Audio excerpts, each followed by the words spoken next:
Guys നമ്മുടെ ചൂണ്ടടക്കം വലിച്ചു പോയി. നമ്മളിപ്പോൾ ചൂണ്ടേനെ ഫ്രോഗ് വെച്ച് അടിച്ച് വലിച്ചുകൊണ്ടിരിക്കുകയാണ്. ചൂണ്ടക്കണ വരുന്നതാണ് ഗൈസ്. ചണ്ടി മിക്ക് മുട്ടിക്കാണ്ട് കിട്ടുമോ?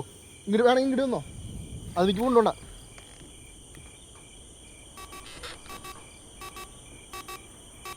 നമ്മൾ ഫ്രോഗില് ചൂണ്ടക്കണ ലോക്കാക്കിയിട്ട് അവൻ്റെ ചിലപ്പോഴേ ചണ്ടി ചുറ്റും തോന്നുന്നു.